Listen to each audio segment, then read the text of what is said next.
Good morning. You're watching the morning news here at CNN News 18. My name is Toya Singh. Right here on the show this morning, we're going to be taking a look at all of the country's top stories. Right now, though, we're actually moving to the neighboring nation of Sri Lanka as it grapples with one of the worst political and economic crises it has ever seen.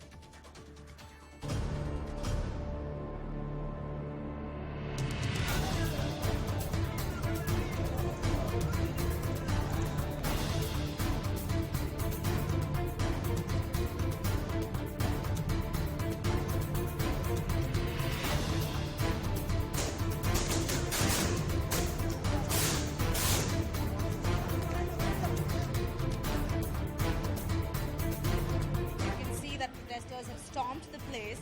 A few things have been damaged. This window glass here, the door glass here, is one of the things that's damaged. It was later cleaned when protesters tried to storm the place.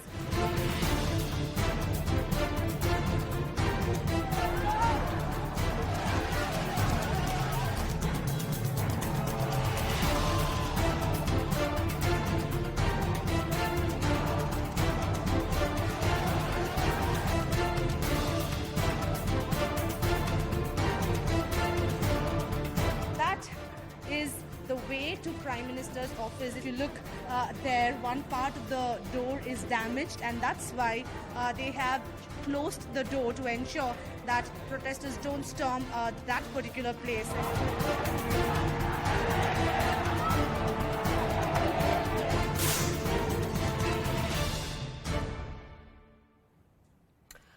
All right, as we said earlier, our first story is Sri Lanka. Amid a state of emergency in the country, a nationwide curfew was imposed until 5 a.m. this morning, so till about just 2 hours ago. There has been a resurgence in the protests taking place across the country right now. The island nation of 22 million people faces massive chaos, with its president, Gotabaya Rajapaksa, you remember, fleeing yesterday in the early hours of the morning. Now, he was meant to resign. The country's speaker had said he would resign yesterday evening on July 13th, but nothing of that sort actually transpired. Sources indicate that he will actually head to Singapore from the Maldives, which is where the president fled to. Now, an all-party meeting was conducted yesterday evening, with the leaders deciding to call for Ranil Wickremesinghe. He is the Prime Minister. They asked to call for his resignation. Remember, as we just said, he's the Prime Minister, but he's also the acting president as we speak. Thousands, as we just said, are on the ground protesting against the government once again because of the lack of access to essential items like food, medication, and fuel. Yesterday, around 75 protesters were actually injured in clashes.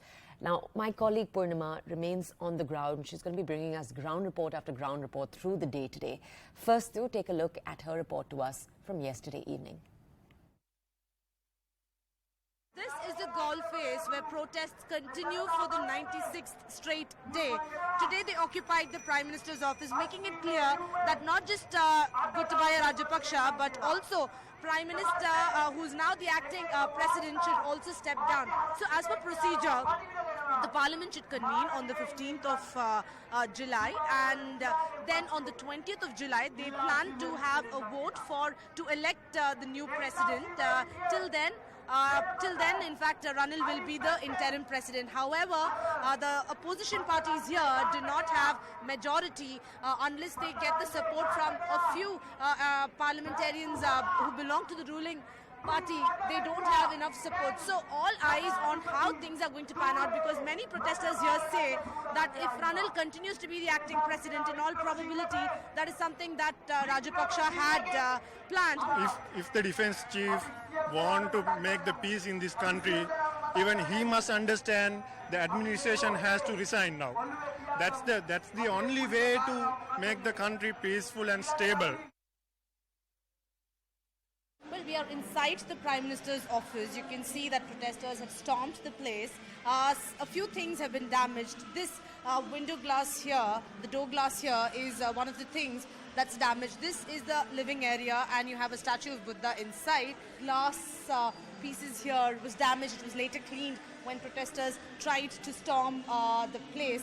And if you go further inside, there is a conference room and this is the conference room where meetings were held, where discussions were on to see how best the Prime Minister, along with the committee that was set up to look into the essential commodity shortage, those discussions were happening here. So what is there on the first floor? How many times have you visited the first floor? More than like 5-6 times, because we were allowed to come here only today. Like, it's vandalized. See, they have put ropes and everything. They are not allowed, like, people who come here to watch, they are not allowed to go this way.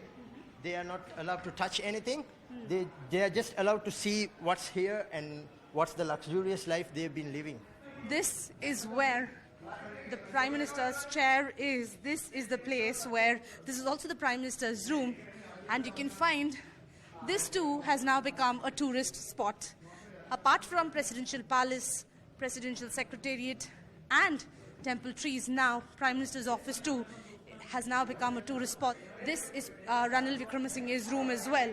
And now these areas are being cordoned off because they think that there are certain damages that were done when protesters stormed the place. Therefore, you can find heavy security deployment, and there are ropes to ensure that protesters don't go.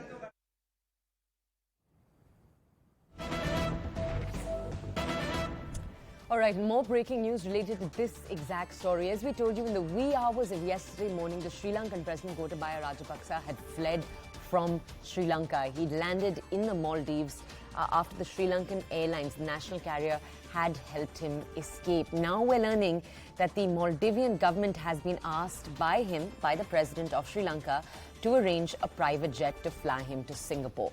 Reports earlier suggested that the Lankan president was to reach Singapore last night, but we now know that he's still awaiting a private jet to depart the Maldives, where he landed yesterday.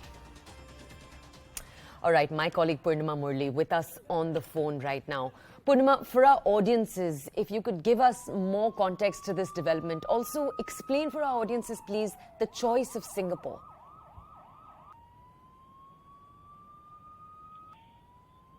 Well, it was expected that Gotabaya Rajapaksa would have first wanted to reach a safe destination before he makes the announcement of him resigning from the post. Primarily because he wanted to ensure that he has the power of a president to reach a safe destination and then formally announce.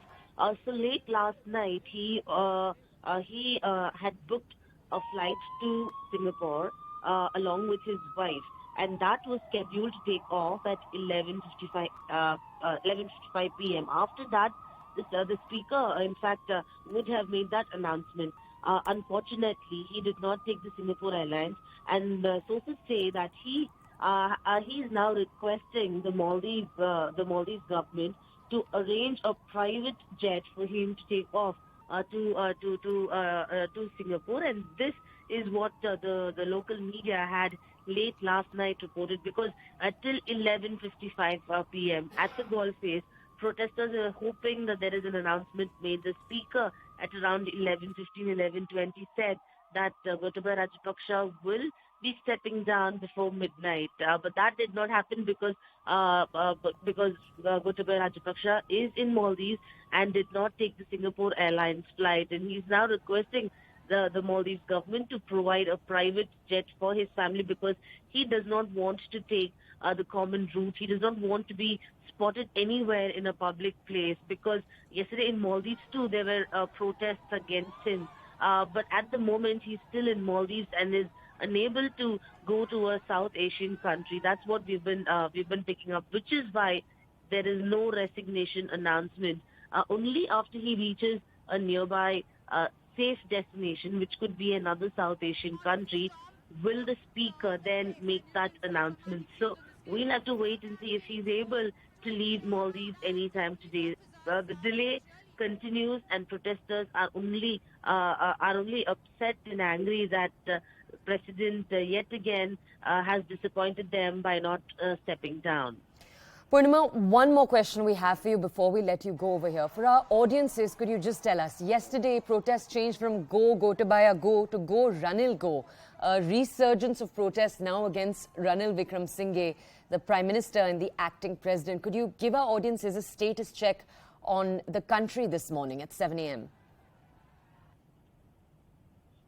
Well, late last night, over 100 people had tried to march towards the parliament. Remember, the curfew was imposed till 5 a.m. today, only because protests snowballed and then protesters were trying to storm the parliament yesterday, and a curfew was in fact imposed. But tear gas once again was fired, and then protesters also tried to storm the parliament, but that did not happen. At 7 a.m. at the golf phase, you can still hear slogans against Gotabaya Rajapaksa as well as Ranil Wickremesinghe. Protests are only snowballing. They are very clear that unless the resignations happen, protests will continue. And near the parliament, where protesters tried to storm late last night, which continued for over 2 hours, the local media reports that at least a few were injured when tear gas was fired last night. But right now, protests continue, and slogans against Gotabaya Rajapaksa as well as Ranil Wickremesinghe is only growing louder. We'll have to wait and see what protesters plan to do today, because the resignation of Gotabaya is getting delayed. So we'll have to wait and see what protesters now plan to do, because yesterday they decided to march towards Prime Minister Ranil Wickremesinghe's residence, and later tried storming Prime Minister's office and finally occupied Prime Minister's office. Late last night also there were people inside the Prime Minister's office. So right now protesters have occupied most of these government places, and chorus for the resignation of Gotabaya Rajapaksa, Ranil Wickremesinghe continue to grow louder. We'll have to wait and see what protesters plan to do and whether there will be any announcement of Gotabaya's resignation. But that will happen only after he leaves to another South Asian country. Purnima, thank you. We'll check in with you once again later in the day today to get a ground report from you. For our audiences now, two particularly important conversations related very much to this top story. First, yesterday evening, my colleague Zaka Jacobs spoke with the Sri Lankan MP Rauf Hakim about the government crisis in the island nation and what the possible next steps could look like. Take a look. There was an all-party meeting that was called by the Speaker, which just concluded. And the latest information that we're getting, Mr. Hakim, is that the acting president, Mr. Wickremesinghe, has told the Speaker to nominate a Prime Minister who is acceptable to both government and opposition. Is that acceptable to you? Which means that the indication is he is going to continue as interim president. No, this is very unsavory attitude by the Prime Minister, because one of the principal demands of the protesters is for him to step down and facilitate the Speaker to take over according to the Constitution. Now, his adamance in staying in the chair and continuing to be the acting president is causing all this chaos in the country. Therefore, he is very insensitive to what is happening on the ground, and he just doesn't care what would happen in the coming days. Okay. So we are all attempting to see whether some consensus can be brought about between all parties to find a suitable candidate to become the Prime Minister as well as acting president for the balanced term. So that effort is going on. But in the meantime, the whole chaos has been created by his intransigence and his deliberate deceptive action by hanging on to this power, whereas one of the principal demands of the protesters was for him also to step down. So therefore, he will have to be answerable for what is happening in the coming days if this struggle is not contained. Okay, and one more conversation from you related to the same story. My colleague Ridhima Bhatnagar yesterday spoke exclusively with the former Sri Lankan cricketer Sanath Jayasuriya. He's one of the key figures in the Sri Lankan public eye that's actually taken a very active part in these protests. Take a look at what he had to say. You know, you tweeted today about the way the Rajapakshas have fled. Do you think the Rajapakshas should have gone gracefully rather than this island hopping that we now see? It's the decision they are making. We can't comment really on that. But the people have come out and asked them to resign. We don't know whether they are going or not. We only ask people asked to resign. So we don't know what the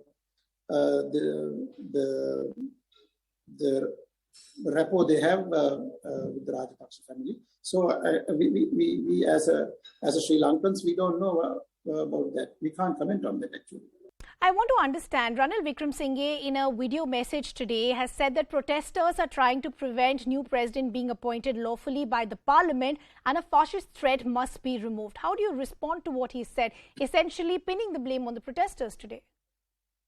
It's difficult to answer whatever he said, but the message from the protesters from the start is very clear that they don't have confidence about the president and the prime minister. So the prime minister, the president has left the country. He has not resigned yet, and he has handed over the power. I don't know. We have not seen the letter. They said Prime Wickremesinghe. So we only know about that, but the people are expected on 13th today. The both of them to resign. None of them has resigned so far. You know, we're all now seeing that there is anger not just against Gotabaya Rajapaksa but against Ranil Wickremesinghe as well. Thus, the big question is, what is that new face, or who is that person? Who would you want as the new leader? Who will be accepted? It's a party leaders have met, I think, about 2-3 days ago, and the speaker is there in the parliament. The speaker can do anything with the party leaders. I think the most responsible person in this country at the moment is speaker. So that speaker's responsibility to make sure that there won't be any violence, or make sure that nothing will happen to the people for peaceful protesters, to make sure that he'll take a decision. How do you respond to countries like India who've stepped in to lend a helping hand? We always thankful to India, what they have been doing to Sri Lanka, and they're given a lot of money, about $4 billion, I think, from this crisis started, and they have been very helpful, not only with the fuel and with medicine, essential items. Everyone in India has been really good. All right, very quickly, we're going to move on to our next story. Then we're going to be tracking the story and the situation in Sri Lanka through the day today. The next important story, the first I2U2 Leaders Summit is today. It's a group that was originally conceptualized last October. It includes the leaders of India, Israel, the UAE and the United States. Now, apart from boosting investment and overall economic cooperation, one major item on the agenda will be the food and energy crisis that's been caused by Russia's war in Ukraine. The four-way virtual summit comes alongside US President Joe Biden's visit to the Middle East. Many are calling this grouping the West Asian Quad. And one other key focus is, and it's going to continue to be, to stop China from expanding its influence within the same region. That's going to be taking place later in the day today. We'll have a reporter connect with us with more details. But for now, though, our next story, a story you're aware of if you are living in most of the states in this country right now. It's monsoon season. The south and the west remain particularly affected, though the NCR has finally seen bursts of rain over the last 2 days. Multiple states across the country are witnessing heavy rainfall and subsequent floods. In Gujarat, the NDRF is conducting rescue operations in Navsari and Valsad. The State Chief Minister Bhupendra Patel conducted an aerial survey of the state to access and assess the situation. A red alert has also been issued in the state. Rainfall is expected to continue until the 16th. In Maharashtra's Gadchiroli, educational institutions will remain closed until the 16th. You've got red alert issued in parts of Maharashtra. Mumbai, though, still just has a orange alert. My colleague Akash is on the ground in Gujarat. This is the report he brought us. I'm in a rescue boat, and with me are the NDRF and district administrative officers. And you can see the visuals around. You can see how heavily this area is waterlogged, and at this point in time, thousands of people who are the residents of this particular area are affected. You can see how these officers are giving water bottles and food packets to these people who are stranded at their homes because of the water logging in this particular area. Also, life has come to a standstill. And because of the conditions, you can see how people are at the first and second floors of their buildings. And at this point in time, many of them have been relocated to safer places. But at this point in time, also we are hearing about the demise, and we are hearing that some people have been evacuated from this particular area. Well, at this point in time, the whole focus is on rescue and relief, and also as far as IMD is concerned. So officers are saying, in fact, officials have been saying this, that we cannot expect any sort of relief in the days to come, because at this point in time we are observing red alert in this particular area, and we can expect heavy to heavy rainfall in the days to come. इस समय हम मौजूद हैं खो नदी के किनारे पे, जहां पर एक मकान है वो गदेरे में समा गया, और उसकी जो तस्वीरें हैं वो आप देख रहे हैं कि जो मकान यहाँ पे कभी हुआ करता था वो अचानक से जब बारिश आई और गदेरे में पानी आया तो उसके बाद जो पूरा का पूरा जो मकान है उसका हिस्सा, एक बड़ा हिस्सा यहाँ पे टूट के गदेरे में गिर गया। और अभी भी जो मकान हैं, आसपास के मकान हैं, उन पर भी खतरा मंडरा रहा है। नींव देखिए पूरी तरह से खोखली होती जा रही है, और अभी फ़िलहाल बारिश नहीं है तो यहाँ पर जो मलबा उठान का काम है वो किया जा रहा है। सुरक्षा दीवारें, यहाँ पे जो वायर क्रेट है उसको लगाने का काम किया जा रहा है। तो कहा जा सकता है कि जो बारिश जब लगातार हो रही है तो कई ऐसे इलाके हैं जो नदी या नालों के किनारे जो लोग बसे हुए हैं उन पे एक बड़ा खतरा है, और इसी तरीके से कई सारे ऐसे इलाके हैं जहां पर लोग खतरे के साए में जीने के वो मजबूर हैं।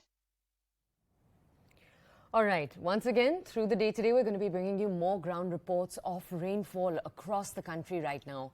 First, though, before we let you go, because we do have a break right now, before we let you go, we do want to talk to you about the situation in Assam. As you might already know, Assam has witnessed some of the worst floods it's seen in the last few decades. 54 lakh people have been affected. The death toll has risen to 192, as about 5.39 lakh people currently remain affected. This is in 12 districts that are still affected by the deluge. News 18 Assam Northeast has launched a unique campaign. It's called Fight the Flood, Stand with Assam. We're asking viewers to donate what they can to the Chief Minister's Relief Fund. Do see if you can too. Your small contribution can save millions. We'll see you after this short break.